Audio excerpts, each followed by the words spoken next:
The Israel-Iran conflict has entered a new and dangerous phase, with Israel launching decisive strikes inside Iranian territory in what many are calling a historic military campaign. Yet, as usual, the global media has reduced this complex and consequential war to headlines devoid of context, nuance, or basic truth. The result? A dangerously misinformed public. Here are 7 critical facts about the Israel-Iran war that mainstream media outlets have largely ignored. But you shouldn't. Number 1, many Iranians support Israel because they know the true nature of the regime. Across Europe and North America, Iranian exiles are taking to the streets, not to chant for jihad, but to support Israel and denounce the Islamic regime that stole their country. These are not radicals or professional agitators. They are doctors, artists, engineers, mothers, and students, many of whom fled in the 1980s during the largest brain drain in modern Middle Eastern history. They remember what the world seems to have forgotten, that before 1979, Iran and Israel were not enemies, but allies. Under the Pahlavi monarchy, Iran sold oil to Israel. Israeli scientists helped develop Iranian infrastructure, and both nations shared a vision for regional peace and prosperity. Their partnership wasn't just transactional, it was rooted in a mutual respect for history, innovation, and progress. That shared story goes back far deeper than the modern era. Over 2,500 years ago, Cyrus the Great of Persia liberated the Jews from Babylonian captivity and enabled them to rebuild their temple in Jerusalem. The Book of Isaiah calls him God's anointed. The Book of Esther is set in the Persian royal court. Jews didn't just survive in Iran, they flourished. The Jewish community in Iran is one of the oldest in the world. But the Islamic Republic has tried to erase all of this. Since 1979, the regime has waged war not just on Israel, but on its own heritage. It buried Iran's pre-Islamic identity, repressed religious minorities, reduced women to second-class citizens, and replaced national pride with ideological rage. It replaced Persian pluralism with revolutionary purity. It doesn't just hate Israel, it fears the memory of a freer, more tolerant Iran. That's why so many in the Iranian diaspora support Israel, not out of spite, but out of memory, out of hope. They know the difference between the regime and the people. They carry in their bones the memory of a nation that once stood for human dignity, religious coexistence, and enlightened leadership. For them, regime change in Iran isn't about foreign policy. It's about reclaiming their future. And they understand something the West still struggles to see. A free Iran and a secure Israel are not enemies. They are natural allies. Together, they could anchor a future Middle East built not on bloodshed, but on shared prosperity. Prior to 1979, Iran was wealthy, modernizing, and poised to become a regional powerhouse. Its GDP stood at $90 billion, more than 4 times Israel's $22 billion. It had oil, a young workforce, and a future. Then came the Islamic Revolution. The Ayatollahs overthrew the Shah, seized power, and replaced pragmatism with jihad. In an instant, Israel went from ally to enemy. Diplomatic ties were severed. Death to Israel became a national slogan. A theocracy that glorified martyrdom and messianic violence replaced one of the region's most promising societies. The results speak for themselves. Today, Israel, with no oil, surrounded by enemies and under constant threat, has a GDP of over $500 billion and ranks among the most innovative countries in the world. Iran, despite its vast natural wealth, limps along with a GDP of around $400 billion, choked by inflation, corruption, and sanctions. The GDP per capita in Israel is over $53,000. In Iran, it's just $11,700. While Israel built, Iran bled. Israel spent the last 46 years building a startup nation. Iran spent the last 46 years perfecting the machinery of repression. Even inside Iran, many citizens are openly critical of the regime's obsession with Israel. For them, Israel's strikes aren't acts of war, they are acts of hope. The enemy of their oppressor is not necessarily their enemy.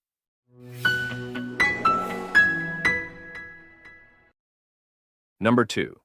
Iran fears peace more than war, especially between Muslims and Jews. While the world obsesses over missiles and military strikes, what truly terrifies the Islamic Republic of Iran is peace, particularly peace between Israel and its Muslim neighbors.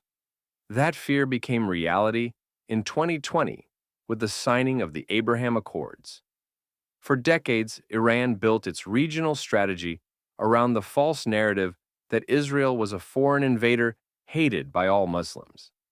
It justified its terror proxy network, from Hezbollah to Hamas to the Houthis, as resistance on behalf of the Muslim world. But when the United Arab Emirates, Bahrain, Morocco, and Sudan signed peace and normalization agreements with Israel, that myth collapsed. Muslims and Jews were shaking hands, launching joint ventures, building embassies, and praying together. Iran's jihadist regime watched in horror as it became the isolated outlier in a region increasingly ready to move forward. But Iran's hatred of Israel isn't just political, it's theological. The Islamic Republic is governed by an extreme Shia ideology that believes the world must descend into chaos to usher in the return of the Mahdi, a messianic figure who will lead a final battle between good and evil. In this apocalyptic framework, Israel is not a nation, it is a cosmic enemy. Peace is not just a political problem, it is a spiritual threat. Because peace implies legitimacy, and legitimacy for Israel contradicts Iran's entire religious worldview. That's why Iran doesn't just oppose the Abraham Accords, it seeks to sabotage them. It funds terror cells in Jordan. It destabilizes countries like Bahrain. It floods the Palestinian territories with weapons. And it exerts enormous pressure on Arab leaders to walk back their normalization steps. To Iran, Muslim-Jewish peace isn't a diplomatic setback, it's blasphemy. The Abraham Accords didn't just redraw regional alliances, they exposed the truth. Israel is not the problem, Iran is. And the more the region embraces normalization, prosperity, and coexistence, the more desperate the Iranian regime becomes.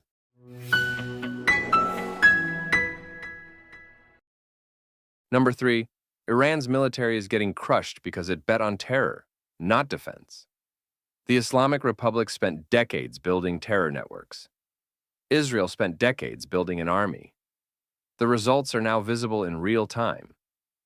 Iran is facing devastating precision strikes on its soil, from air bases to missile depots to nuclear facilities, and it has little to no ability to stop them. Why? Because for over 40 years, Iran didn't invest in defending its own people or territory. Instead, it poured billions into terrorist proxies like Hezbollah, Hamas, Palestinian Islamic Jihad, and the Houthis. It built missile factories in Lebanon, trained militias in Syria, and spread jihadist ideology across 4 Arab countries. It funded death. It neglected defense. While Iran funneled resources into its rogue nuclear program at enormous cost to its economy, its air defenses remained outdated and vulnerable. While its generals plotted attacks abroad, they failed to build a modern, resilient military at home. The result is a hollow regime with an inflated sense of power and a crumbling defense infrastructure. Israel, by contrast, has invested relentlessly in readiness. World-class cyber units, elite special forces, next-generation missile defense systems, and one of the most sophisticated air forces on Earth. Israel didn't just prepare for the next war. It prepared to win it. Iran's military now finds itself exposed, overextended, and humiliated. Its leaders are being eliminated. Its nuclear dreams are in ruins. Its proxies are desperate for a new sponsor. And its so-called deterrence, built on threats and bluster, has collapsed under the weight of Israeli resolve.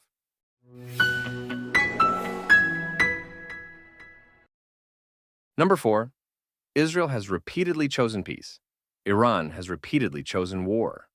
Despite the media's insistence on portraying Israel as the aggressor, the historical record tells a very different story. Over the decades, Israel has made painful strategic sacrifices in pursuit of peace. Iran, by contrast, has offered nothing but blood and fire. Its stated goal remains unchanged since 1979. Death to Israel, death to America. That is not a slogan. It is policy. And Iran has pursued it relentlessly, not only by arming terror proxies that continue to destabilize the Middle East, but by directing terror attacks and assassination plots around the globe. In 1992, Iranian-backed operatives bombed the Israeli embassy in Buenos Aires, killing 29 people. 2 years later, they struck again, bombing the Argentine Israelite Mutual Association, a Jewish community center, and murdering 85 civilians, at the time the deadliest anti-Semitic attack since the Holocaust. Iranian fingerprints have also been found on plots in Thailand, Bulgaria, India, Kenya, and Cyprus. Even within Israel's borders, Iran's long arm has reached through its terror proxies and intelligence networks. In 2012, Israeli intelligence uncovered a plot to assassinate former Israeli ambassador to the United States, Michael Oren, while he was in Washington. Iran doesn't oppose a particular Israeli policy. It opposes Israel's existence. It doesn't want borders redrawn. It wants Israel erased. That is the fundamental asymmetry of this conflict. One side wants to live in peace, the other wants to ensure it never lives at all.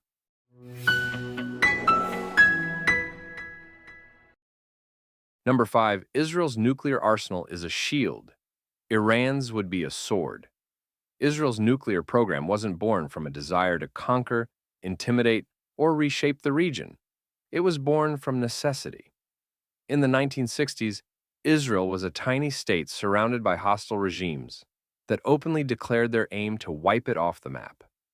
The Holocaust had ended barely 2 decades earlier. No one would save the Jews a second time. So Israel quietly adopted a doctrine of deterrence, a final safeguard against annihilation in a region where the threats weren't rhetorical, but existential. Since then, Israel has stood as a responsible, restrained nuclear power. It has never brandished that capability, never used it to bully neighbors or demand territory. In fact, Israel has gone in the opposite direction.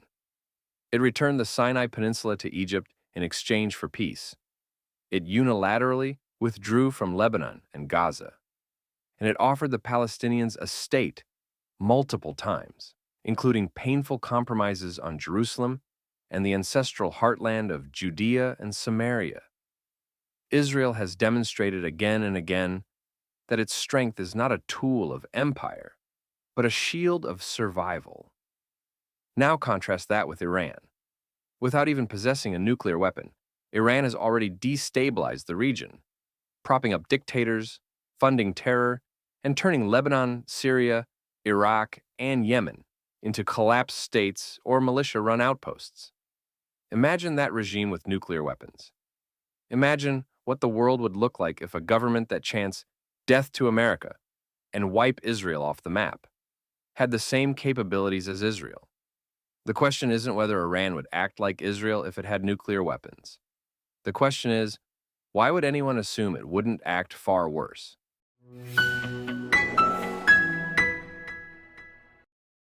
Number 6, bomb shelters tell the truth about this war. In Iran, civilians don't need bomb shelters because Israel doesn't target civilians. Despite its precision strikes against nuclear and military infrastructure, Israel goes to extraordinary lengths to avoid civilian casualties, even when striking deep inside enemy territory. In Gaza, civilians don't have bomb shelters, not because they're too expensive, but because Hamas chooses not to build them. Instead, Hamas constructs tunnels and bunkers for its fighters while embedding rocket launchers in homes, schools, and hospitals. Civilian suffering isn't collateral. It's part of the strategy.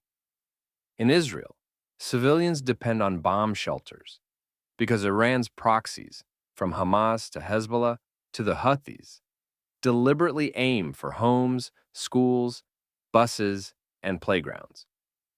Israel's enemies don't distinguish between soldiers and civilians. In fact, they prefer the softest targets.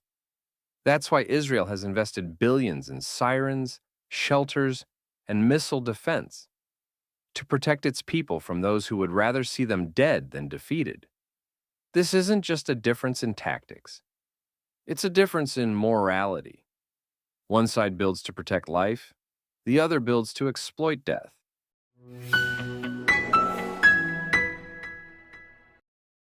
And lastly, number 7, Israel's fight is humanity's test.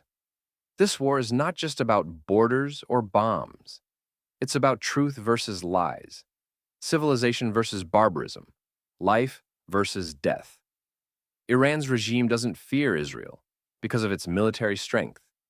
It fears Israel because it represents everything the regime despises: freedom, innovation, pluralism, and Jewish survival. Israel's resilience is a living refutation of the Islamic Republic's apocalyptic vision. And that's why it must be attacked, delegitimized, and, in the regime's eyes, destroyed. But Israel won't go quietly. The Jewish people have survived empires, inquisitions, and genocides, not by luck, but by grit, memory, and moral clarity. And after 3,000 years of being hunted, exiled, and underestimated, we probably know a thing or two about survival.